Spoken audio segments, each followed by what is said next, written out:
On dit que certaines rivières chantent, d'autres grondent, mais celle-ci se tait. Au cœur d'une vallée oubliée, serpentant entre des collines embrumées, coule un fleuve si discret qu'on pourrait croire qu'il n'existe que dans les rêves. Aucun clapotis, aucun remous, juste un miroir d'eau qui glisse lentement, comme s'il ne voulait déranger ni l'air, ni le temps. Les habitants du village voisin l'appellent le fleuve silencieux. Ils racontent que, depuis des générations, il n'a jamais changé de cours, qu'il ne déborde jamais, qu'il ignore les saisons, qu'il observe, simplement, comme un témoin muet du monde qui l'entoure. Mais le silence, parfois, n'est pas un oubli. Il est un langage que nous n'avons pas encore appris à écouter. Certains anciens jurent avoir entendu des choses, la nuit, en marchant près de ces rives. De faibles murmures sous l'eau, des frissons dans les roseaux, ou des échos qui ne venaient de nulle part. Rien d'assourdissant. Juste des anomalies dans le calme. Des failles dans la quiétude. Comme si ce fleuve cachait plus que de l'eau. Un jour, un voyageur, cartographe de passage, tenta de le dessiner. Il planta sa tente non loin de ses berges, passa la nuit à esquisser ses contours, à noter ses observations. Mais au matin, ses croquis avaient disparu. Ses carnets étaient humides, bien que son sac fût resté fermé. Il quitta le village sans un mot, les yeux hantés, comme s'il avait vu ou entendu quelque chose que personne ne devait savoir.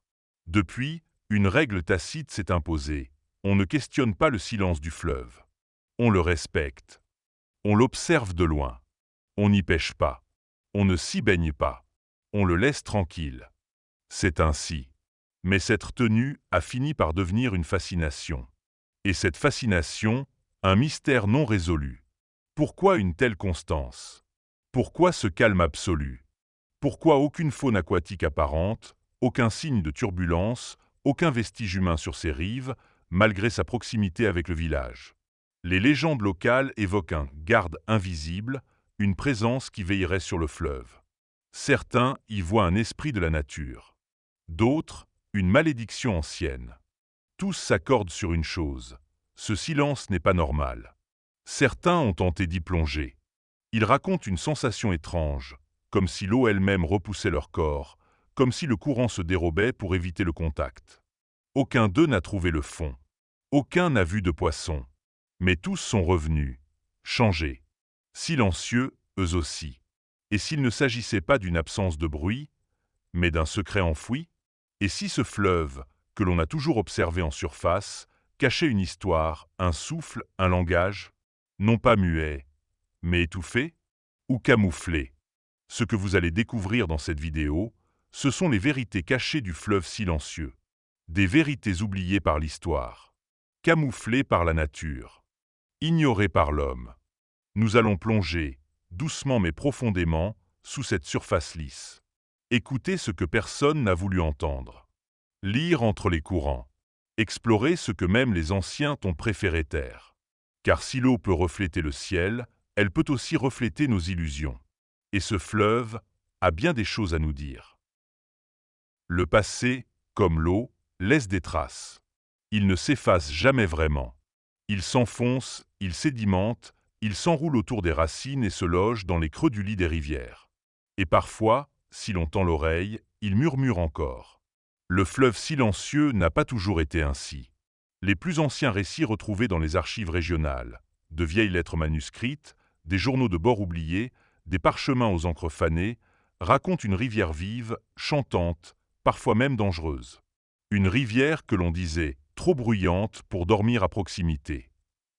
Un chroniqueur du XVIIIe siècle, un moine botaniste nommé Frère Eliane, écrivait dans son carnet « La rivière de l'Est hurle dans les gorges comme une bête affamée.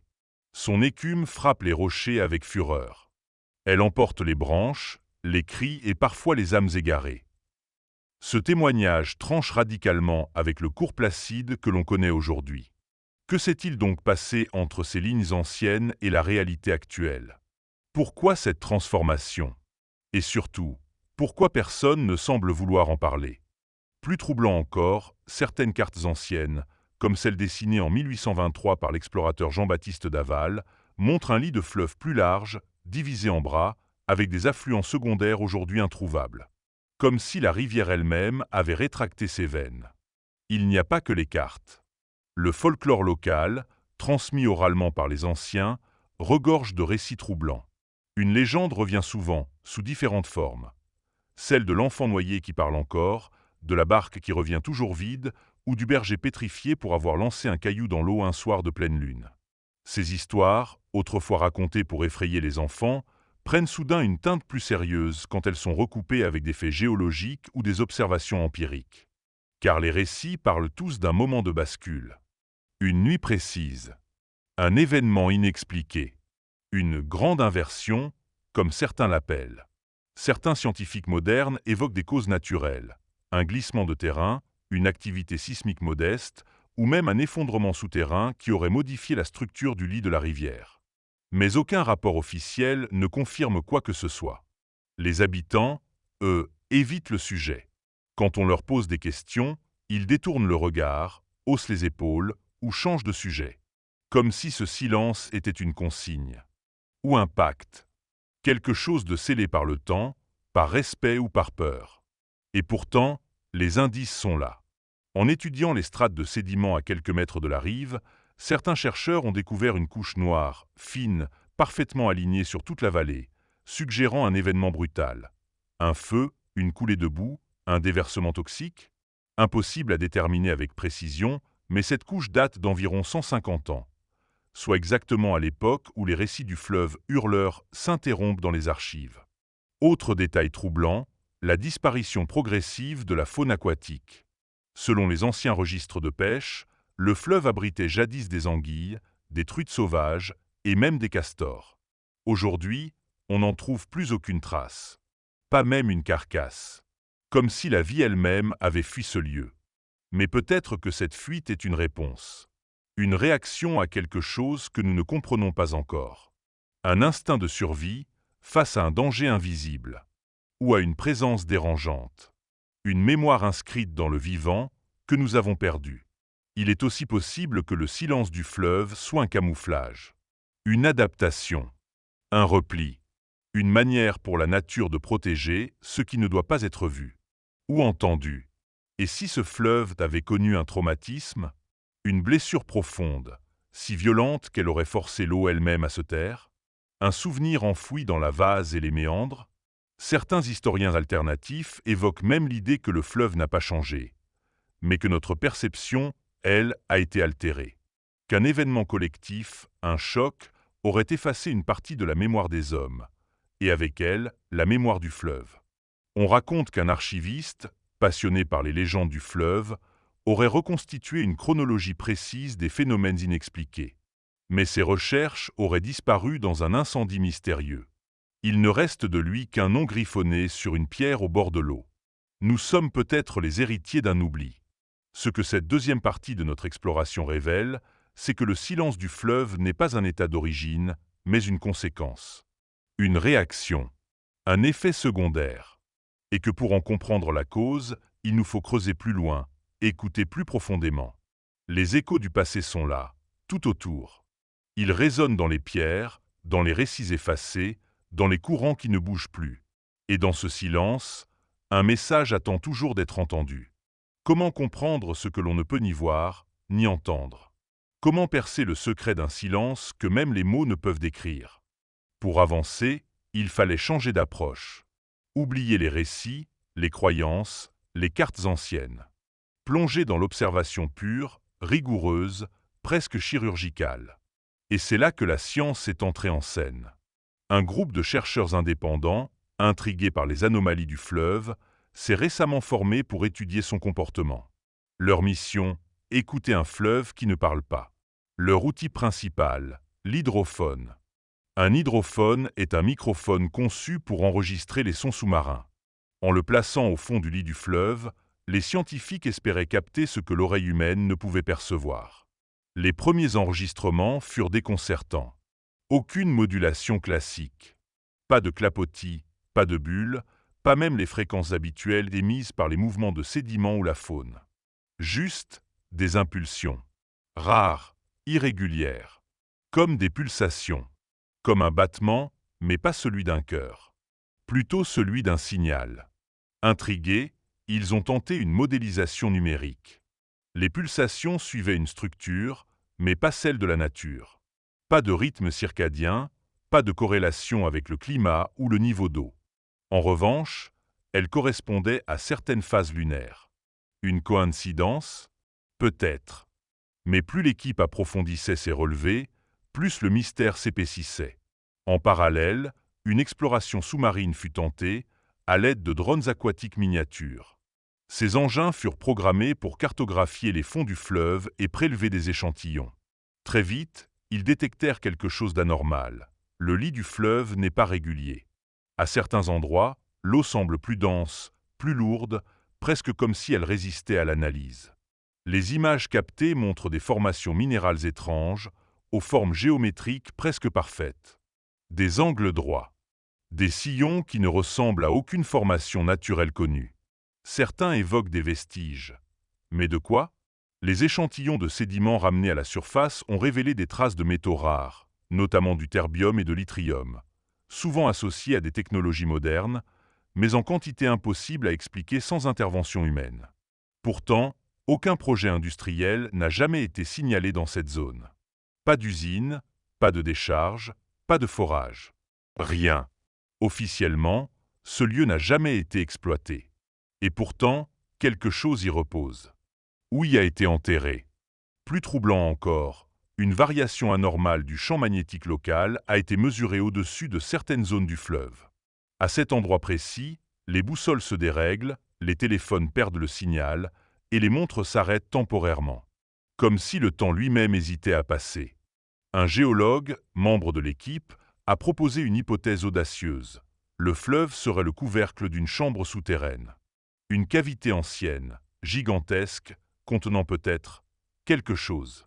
Pas nécessairement construit par l'homme, mais pas totalement naturel non plus. Une sorte de zone d'interférence entre le vivant et l'inexplicable. Ce qui semblait être un simple phénomène de silence devient alors une frontière. Un voile. Une barrière entre ce que l'on connaît et ce que l'on refuse de voir. Même la faune, absente en surface, se révèle autrement. En analysant des fragments d'ADN présents dans l'eau, un procédé appelé EDNA, les scientifiques ont identifié des signatures génétiques inconnues. Ni poissons, ni insectes, ni mollusques. Quelque chose de non répertorié dans les bases de données. Quelque chose qui vit, ou qui a vécu, dans ce silence. Un chercheur raconte qu'après une nuit passée sur les berges, il s'est réveillé en larmes, sans raison apparente. Il parlait dans son sommeil, dans une langue que lui-même ne reconnaissait pas. L'équipe a enregistré ces mots. Ils ne correspondent à aucun dialecte connu. Plus l'étude avance, plus le sentiment de vertige s'installe. Comme si le fleuve, en se taisant, protégeait un secret trop grand pour être dit. Un secret qu'il garde depuis si longtemps qu'il fait désormais partie de son essence.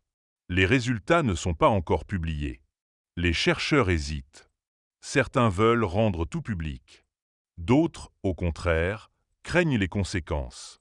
Ce lieu, disent-ils, n'est peut-être pas fait pour être découvert. Un membre de l'équipe, qui a quitté le projet après une nuit passée sur place, a confié dans un email resté confidentiel. « J'ai eu l'impression que le fleuve me regardait. Pas comme un miroir, comme un œil. » Ce qui devait être une simple étude devient un dilemme moral. Doit-on tout révéler? Peut-on seulement comprendre ce que l'on a trouvé? Et si le silence était un avertissement plutôt qu'un mystère? Ce que cette troisième partie met en lumière, ce ne sont pas seulement des preuves scientifiques. Ce sont des fractures dans notre réalité, des points faibles dans notre perception, des failles dans le tissu même de ce que nous croyons être le monde naturel. Nous ne faisons peut-être que gratter la surface. Et ce que nous découvrons pourrait bien nous changer à jamais. Le silence n'est pas toujours synonyme d'absence. Parfois, il contient plus de mots qu'un discours. Parfois, il est une langue ancienne, oubliée, qu'il faut réapprendre. Après des semaines d'analyse, d'enregistrement, d'exploration, une évidence a émergé. Le fleuve n'est pas silencieux. Il parle. Mais sa voix n'est pas faite de sons.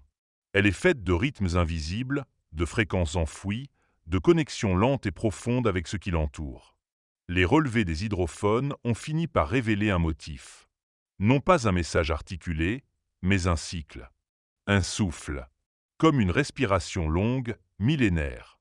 Toutes les 28,6 heures, une impulsion. Faible, presque imperceptible, mais constante. Invariable. Même lors des tempêtes. Même en hiver. Comme si quelque chose, sous l'eau, continuait à battre, depuis toujours. Et puis il y a les plantes.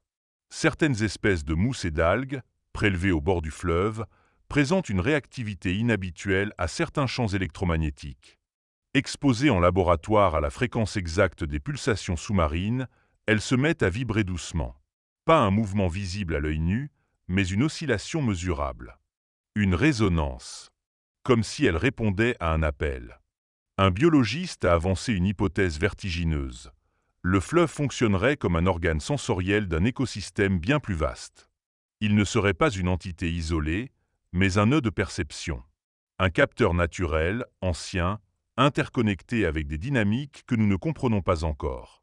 Les anciens récits, autrefois qualifiés de folklore, prennent alors une autre dimension. Et si les légendes du fleuve qui entend, du fleuve qui observe, étaient des tentatives maladroites pour expliquer cette réalité? Et si les récits d'enfants entendus sous l'eau, ou de barques revenues vides, n'étaient que des fragments d'une vérité cachée sous des couches de croyances? Plus les recherches avançaient, plus l'équipe commençait à parler différemment. Moins comme des scientifiques, davantage comme des témoins. Le vocabulaire changeait. On ne parlait plus des anomalies, mais de réponses. Plus de données, mais de comportements. Un tournant décisif eut lieu lors d'un orage violent. Le fleuve, habituellement immobile, s'est mis à vibrer de façon visible.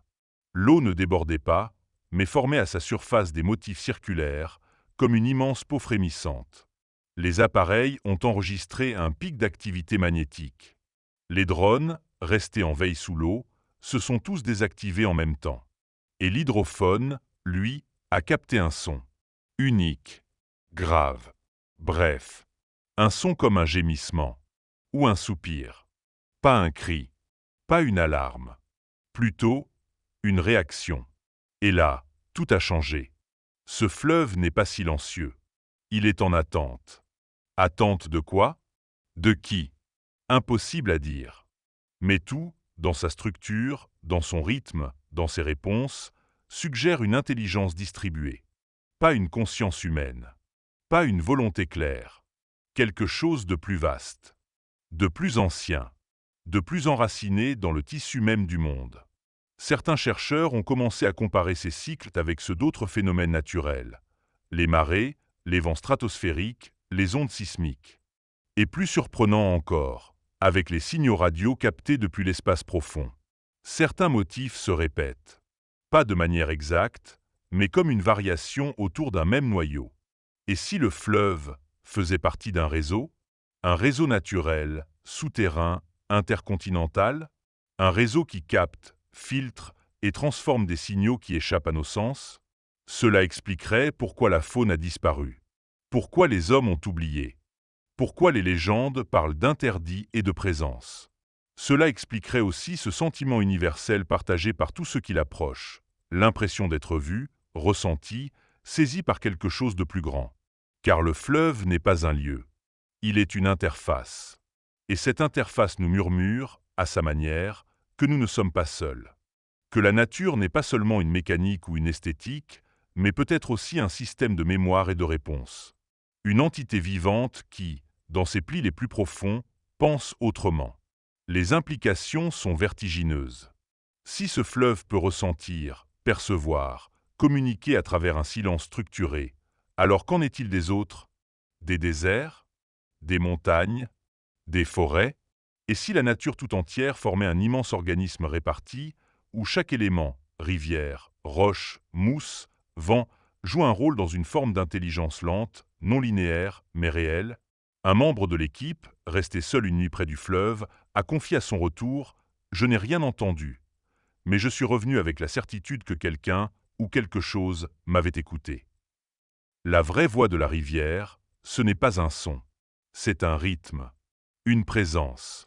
Un appel discret lancé à ceux qui savent écouter. Pas avec les oreilles, mais avec la patience, avec le respect, avec l'humilité de ceux qui savent qu'ils n'ont pas tout compris. Et c'est peut-être ça, le message du fleuve. Non pas une révélation spectaculaire, mais une invitation à changer notre manière de percevoir, à reconsidérer le silence, non comme une absence, mais comme une forme de dialogue. La nature n'est pas muette. Elle attend simplement que nous apprenions à répondre à ces questions. Quand un mystère se dévoile, il ne s'efface pas. Il change de forme. Il devient regard. Il devient conscience. Ce que nous avons découvert dans ce fleuve dépasse les faits, les preuves, même les récits. Il ne s'agit plus seulement d'un cours d'eau, ni même d'un secret enfoui. Il s'agit d'un miroir. Un miroir tendu à notre époque, à nos certitudes, à notre manière d'habiter le monde. Pendant des générations, nous avons regardé la nature comme un décor, une toile de fond silencieuse à notre passage. Nous avons oublié qu'elle était vivante, sensible, capable d'interactions que notre logique peine à saisir. Mais le fleuve, lui, n'a jamais oublié. Il a continué à vibrer, à percevoir, à enregistrer. Il n'a pas fui, ni protesté. Il a simplement attendu. Patient, dense, intact. Il a gardé sa mémoire, pendant que nous effacions la nôtre. Et c'est peut-être là le véritable enseignement. Ce n'est pas une histoire de rumeurs, ni de science-fiction. C'est une histoire de présence. De ce que signifie être là. Entendre. Ressentir. Ralentir. La vraie richesse du fleuve ne réside pas dans ce qu'il cache, mais dans la manière dont il nous oblige à regarder autrement. Il nous impose une écoute lente. Il nous force à reconsidérer ce que nous appelons silence. Et si nous changions d'échelle, si nous acceptions que certaines intelligences ne sont pas mesurables, mais perceptibles, que certaines connexions ne s'établissent pas avec des mots, mais avec de la patience, de l'humilité et du respect. Regarder ce fleuve, c'est comme lire un livre dans une langue que l'on n'a jamais apprise, mais que l'on comprend malgré tout. Par le rythme, par l'écho, par l'émotion. Le fleuve nous parle de lenteur, à l'heure où tout va trop vite. Il nous parle d'écoute, quand tout le monde veut parler.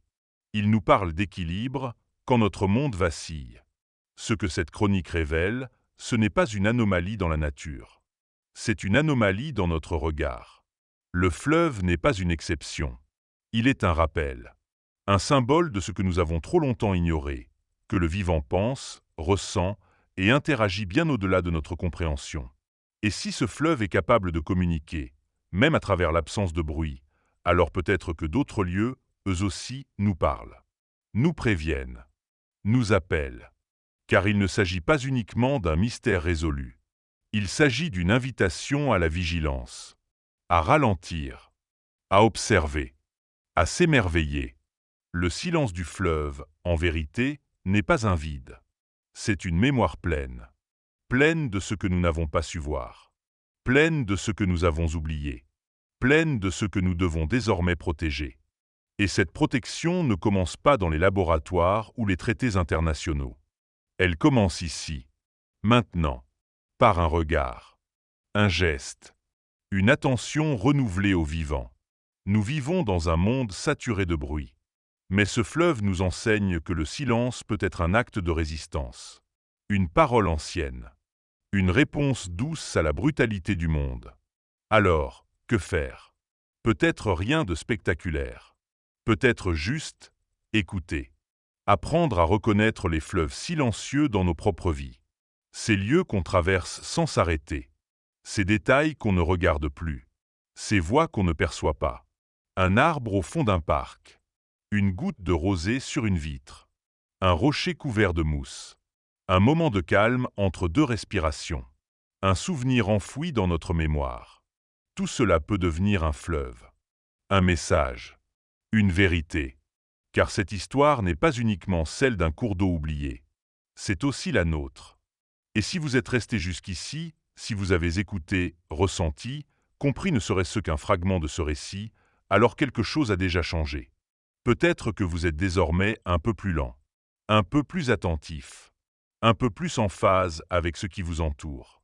Et c'est peut-être ça, le vrai pouvoir de ce fleuve, non pas révéler un secret, mais réveiller une conscience.